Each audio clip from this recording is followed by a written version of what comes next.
What's good, whānau? Welcome back to another episode of Chats with Bop. I'm here with another special guest. My brother, you want to introduce yourself? Kia ora tātou, ko Anaru Lunjevich tōku ingoa, huri tēnei no Waikato, no Ngāti Pāua, te aupauri, te raroa no hoki. Meki, my bro.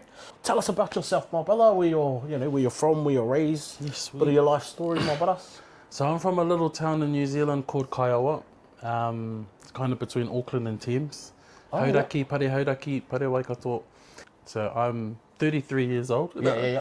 Married to my wife, Jade, my beautiful wife, Jade. We've been married coming up 9 years this year. True. Yeah. And then I've got a 7-year-old boy and a 4-year-old girl. Oh, same as me, cuz. My daughter's 4. 5 this year. Yeah. End of this year. My girl's 5 in May. Whoa. Yeah. Does she start kura this year then? I wanted her to. She's ready for school, but Yeah. my wife didn't want to push her in too early. Oh, so you're going to wait till next year? Yeah, next year. But a lot of my schooling and stuff I did in Hamilton. True, yeah. Grew up through the kohanga reo kura kaupapa whare kura journey. Yeah. But then kind of from the age of 12, we veered off and my whānau became Christian. Sure. And then kind of started to veer off into other things from there.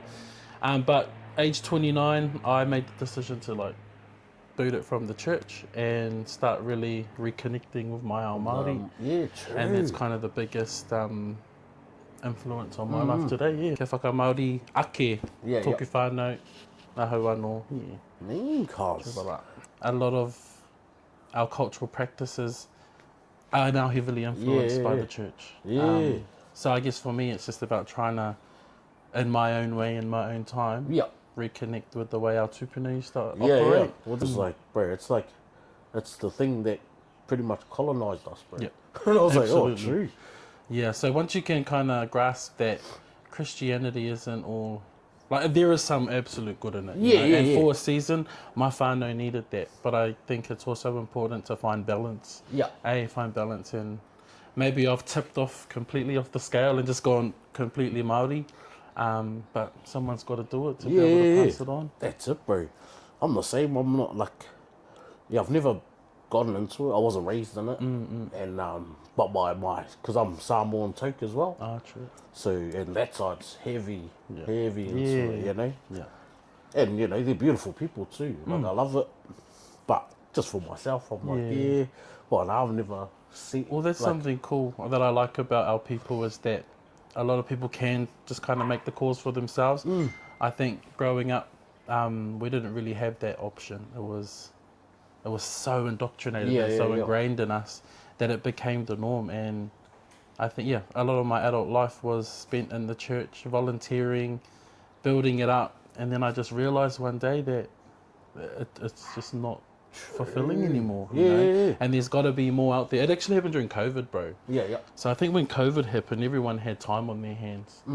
And a lot of people just started thinking. Oh, bro. And then the only thing we had was the internet and that. That's right. So everyone was just digging into rabbit holes as well. The influence on that, 100%. 100%.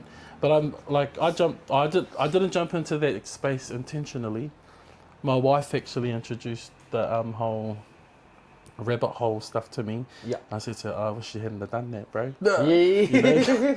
Because my brain. But I think that whole experience of church and now transitioning into Te Ao Māori is like a catalyst for what I'm up to these days. I just started mahi with a kaupapa Māori organisation back home as their operations and business organiser, I guess. It's called Kapa Haka, and they do Kapa Haka wānanga for rangatahi. But instead of it being for like a campaign or a competition, the sole purpose is to teach our rangatahi how to utilise Kapa Haka for their own healing, for their own, I guess, mental regulation, stress relief, all that kind of stuff. Oh, that's me. Yeah, bro. So it's like if we can teach our rangatahi that instead of going online or going to their parents or to a teacher or in public and, if this and fuck that and all this kind of stuff, that if you can channel it into a haka and express it that way, it's safe Yeah. You know, it's appropriate. Yeah. And it's That's like, what Hakas were for. yeah. And see, I find a lot of people who are on their journey of this self-discovery are being deemed a bit out of it, a bit weird. A lot of them end up in like locked up in institutions because it's not the normal westernized way of doing things, you know what I mean? So I'm loving that this is gonna teach our rangatahi how to still rip, how to still use our taonga tuku iho to heal themselves, but in a safe way that's not gonna get them like locked up. Fire, that's mean, cuz. Yeah. Mean, bro. So you went back for Matatini, cuz? How was that experience, bro, of Matatini? Was that your first Matatini? Dream come true. Yep. Oh, true. It was my first one. Yeah. I always grew up watching it. I think the first year we ever started watching as kids was year 2000. Yeah. Watched a bit of 98, but 2000 was like home for the whole thing. I know we went there actually because it was at Turanga Wawa. Oh, yeah. But yeah, ever since year 2000, every second year, you know, have that. Yeah. Take the time off school, take the time off work, yeah. MDOs. That whole week, bro. Yeah, MDOs for Matatini. My wife knew, if you can go to your mum's after work, please. No. So I can just watch and couch judge. I loved it. I think, first time being part of it was different, a whole different experience. Yeah. Can't say it was like ideal for me in the sense I like couch judging, I think, more than missing out on all the action and, being away. Because we were on day 3, we had to rehearse some of the days. Some of the days we were resting. So we actually didn't get to catch a lot of the competition. And then on performance day, we were there for our performance and then booted it, you know. So we didn't even really get to take in much of the action. Yeah. I'm on catch-up mode now. But my best experience being on it was hitting the stage. Wow. There was so much that happened that was trying to stop me from hitting the stage. Like my tinana was playing up. True. My back was playing up. And then, just staying motivated to actually do it. But by the time I got on there, bro, it was like, this is what it's about. Bro, and because we were there too. I saw you. I saw you in the garden like Cheddar Brothers. And bro, when I seen you walk out, G, I was like, it was like a proud moment. Yeah. And like a jealous moment too, because I was like, that's our follow, let's go, brothers. And then like, fuck, I want to be up there. I want to be up there. Because we were sort of the similar experience, bro. Because we just mahi, bro. We literally only watched. Mahi hard too. I saw all your fellas merch all out there, mean, bro. So we literally only watched yous, Wakahuia, and just someone like the end of the days. Yeah. You know? So we barely got to watch anyone. Yeah. Nah, it was incredible, bro. Not sure if I would do it again. Yep. To be honest, it's a lot of work, a lot of commitment.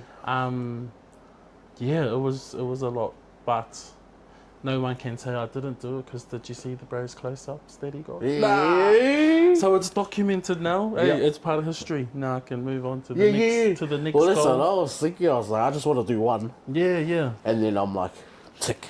But then also knowing me, bro, I'm probably all shit. Yeah. And then once it comes around, I don't want to miss out again. Nah.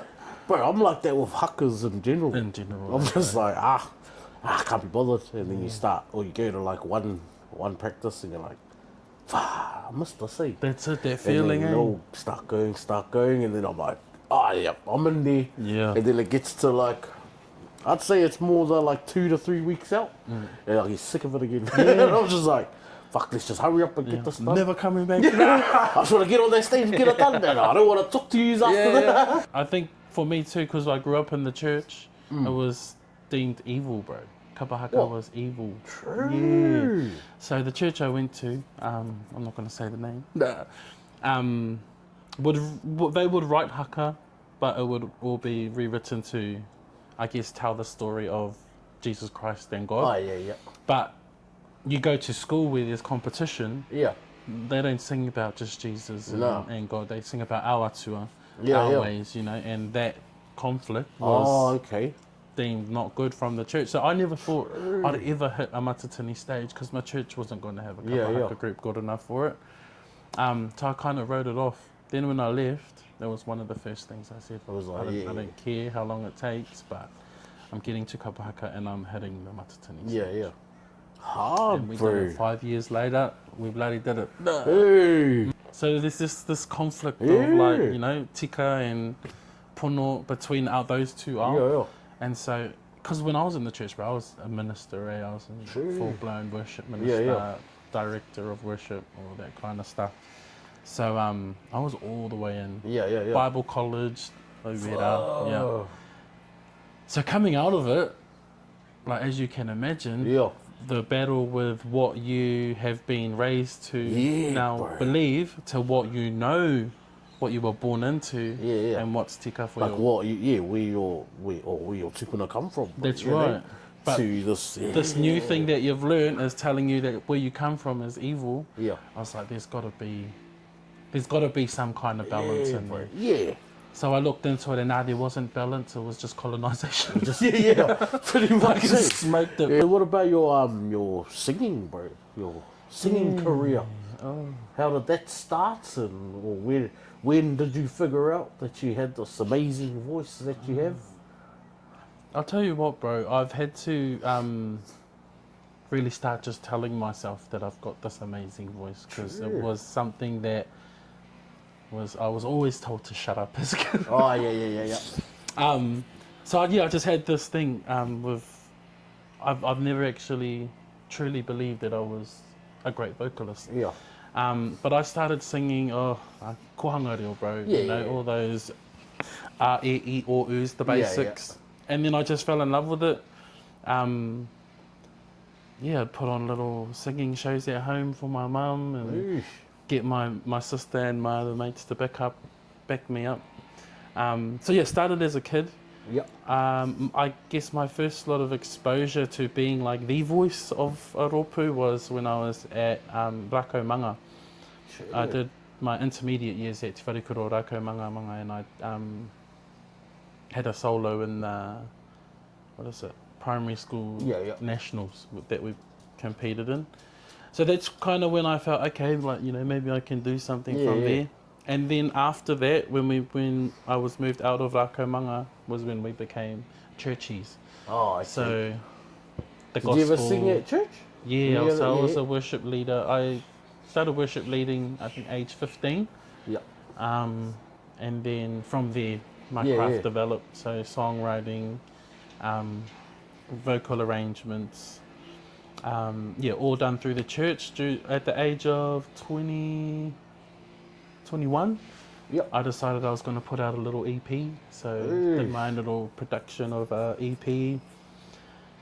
And then from there, so the church really was the fundamentals of my singing career, if I think about it. Bro, because I feel like there's some like undercover people, bro. Like I went to my old company, all the boys and even the owners went to Glow. Oh yeah, bro. Down the coast.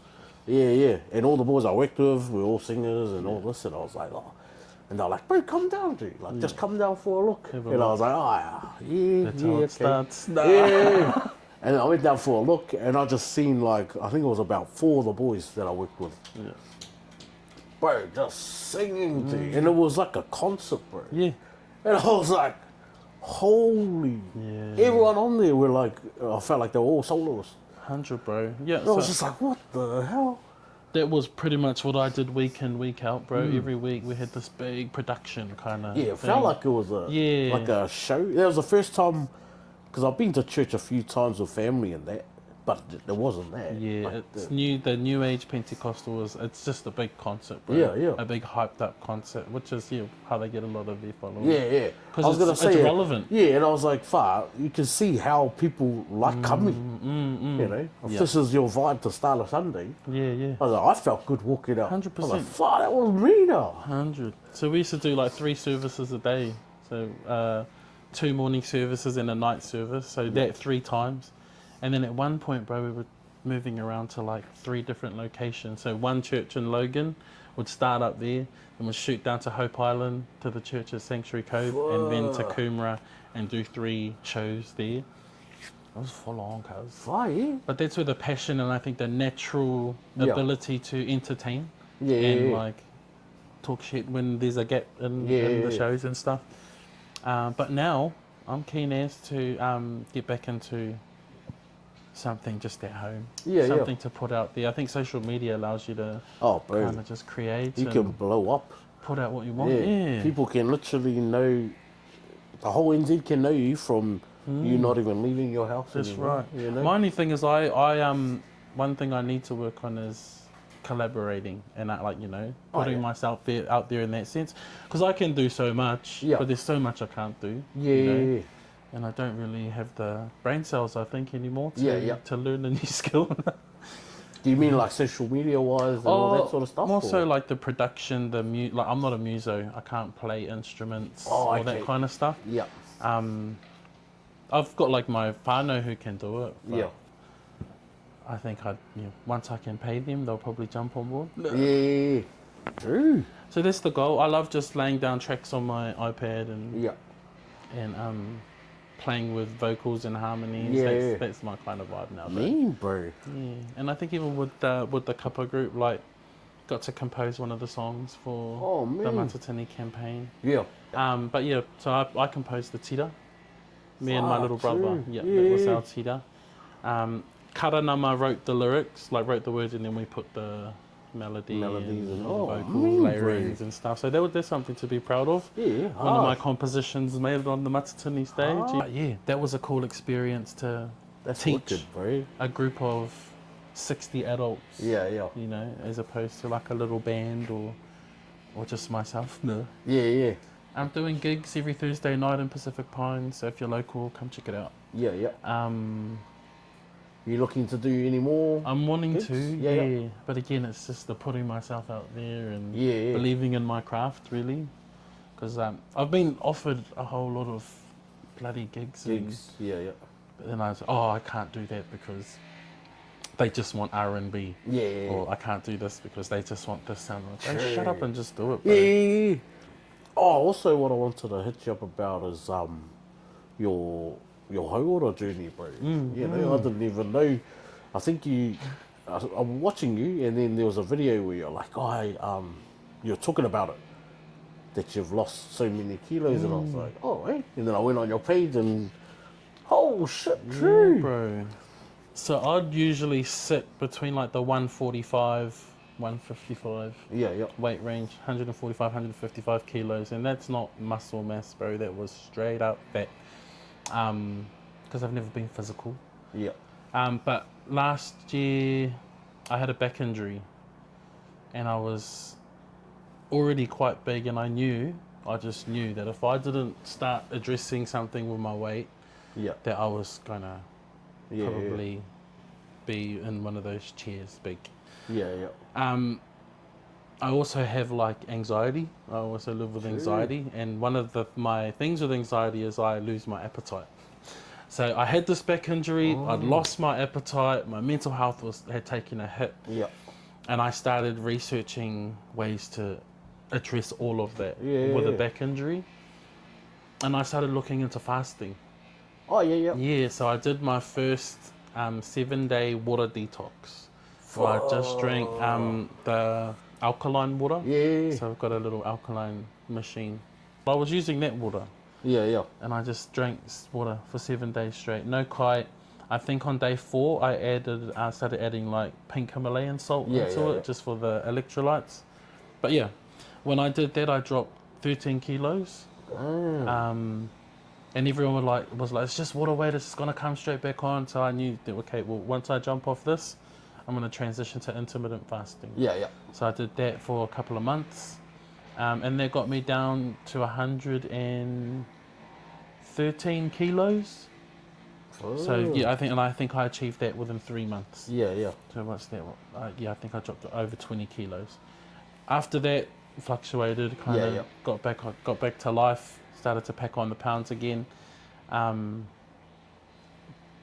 then coming into this campaign, I knew if I wanted to do it on this back injury, that I'm going to have to drop some more weight. 6 weeks out from Matatini, jumped on a 6-week challenge and switched to keto. Oh, yeah. And got all the way down to 101 kilos, bro. Whoa. Yeah. I'm back up to 105 now. Yeah. But I'm not going to let myself tip over the 110 anymore. And my new goal weight is 95 kilos. I don't know why. Oof. Just chose that number. Bro. Wow, that's mean, cuz. Yeah, but that's all without exercise. Yeah. I've had to be very careful with my exercise because of my back. Yeah. So yeah, that's just I'm changing up my Kai. Yeah, well, Kai's always like 80%. That's the main thing. Yeah, it's the main. I really want to train, but again, I'm just nervous for my back. Like that threw me right out for almost a year. What was it? Your whole?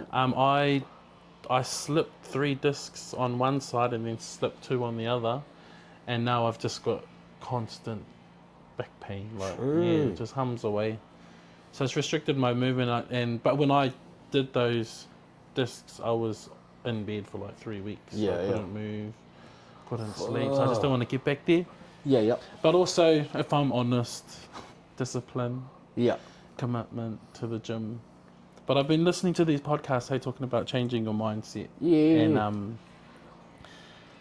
like if you are gonna like always look at it as a chore or as like something that you have to do, then it's gonna be hard. Yeah, it's always But if you can start changing the mindset about why you want to do this or how you should be thankful that you get to do this, unlike other people, just those kinds of thoughts alone can change. Yeah. Well, like with me, it's gym is it's a part of my life. Yeah. Like I feel yuck if I don't go gym. So it's like eating for me. I probably need to go, bro. Yeah, but it's one of those things. But that wasn't at the start. Yeah. At the start, it was like, Yeah. How long have you been training? Since I was like 18. Hey. Yeah. So gym's just been. It's probably how the long most. I've not been training. 33 years. But it's like probably the most consistent thing in my life. Yeah. You know, it's gym. Whether it's weights, whether it's cardio, whether anything to do with gym. I love it. And it's, for me, it's not chasing, it's not the gym itself, it's the after effects for me. Yeah.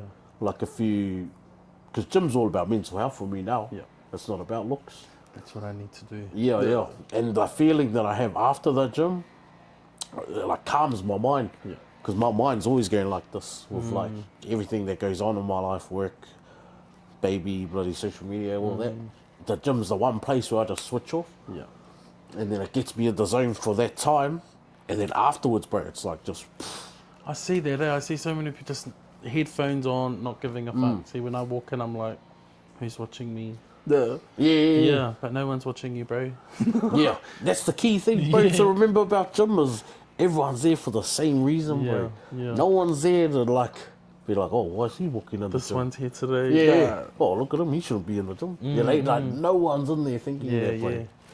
It's literally everyone's in there for the same reasons. It's like everyone's there to hype you up too. Like everyone wants you to win there. Yeah, no one's looking at you going, fuck, I hope he fails that set. Yeah. I hope he can't lift that. Yeah. You know, no one's going to the gym to do that. And it's just, because I'm a real like zone in guy at the gym.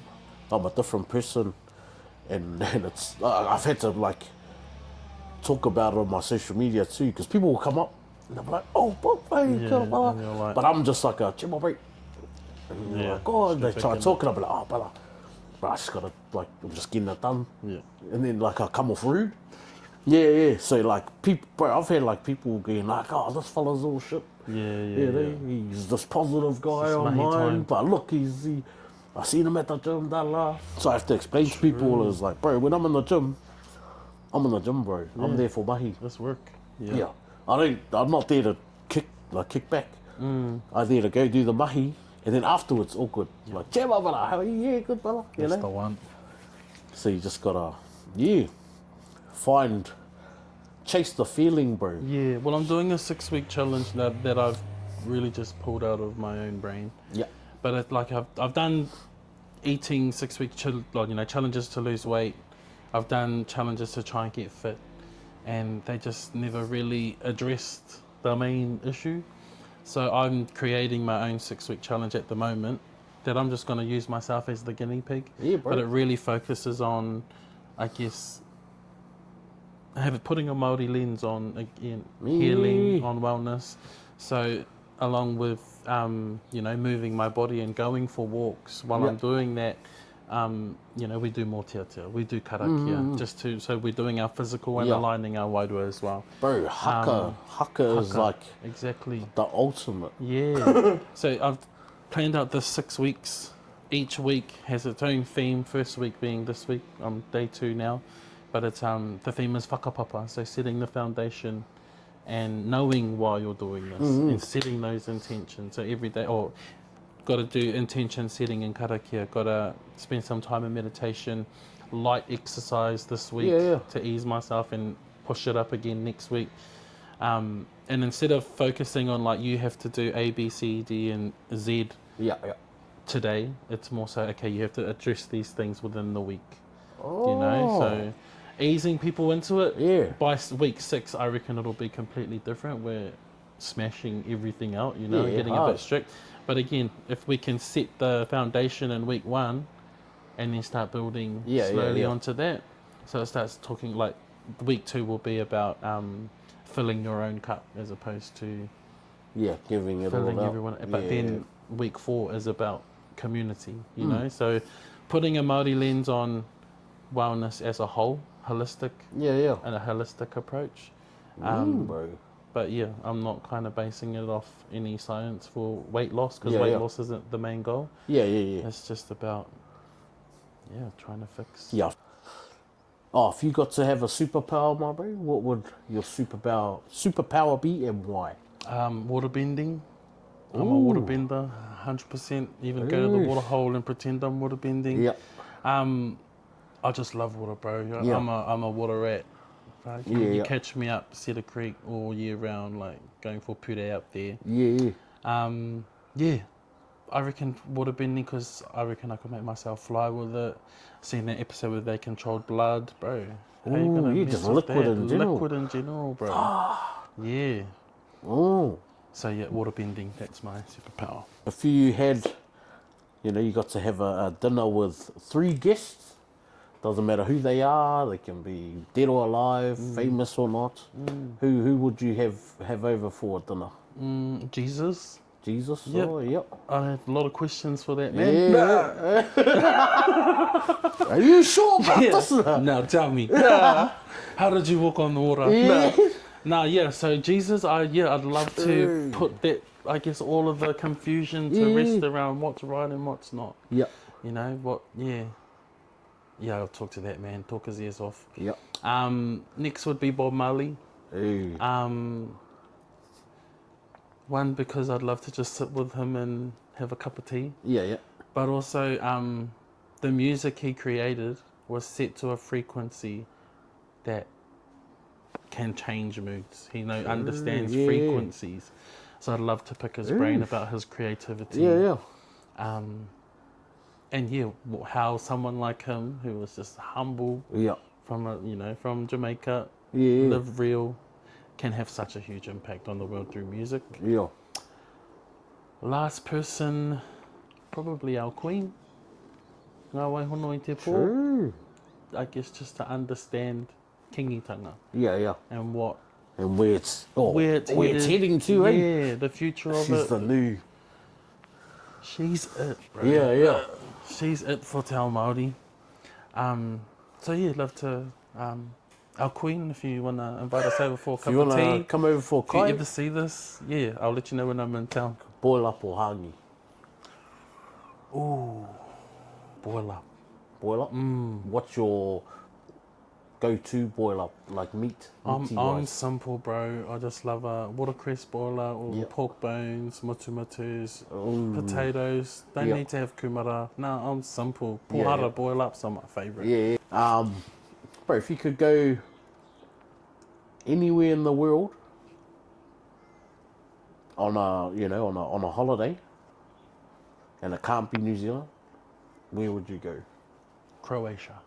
Croatia? Yeah, so that's where my Lunjevich name comes from. Oh. So my dad's grandfather migrated from Yugoslavia Oh, sure. to Aotearoa, married a Māori lady and from up north. But yeah, but there's still some Lunoviches in Croatia. Yeah. But yeah, so I'd go over there, Europe, go see where we're from. But I do like to finish, bro, with some wise words. Do you have any wise, inspiring, any type of words for the whānau out there? I don't know if it's going to be a quote or structured well at all, but at the end of the day, te whānau, you have to put yourself to bed at night, so chase what makes you happy. Family isn't everything, it's the only thing. So do what's best for you and your whānau, and don't limit yourself. Everyone that we look up to has achieved it by small steps as opposed to just stepping straight into it. So if you think you were born for greatness, then you probably were. Cheer, my brother. Oh, appreciate you coming on, my bro. All good, bro. Much love, brother. Toru, rua, tahi, uits.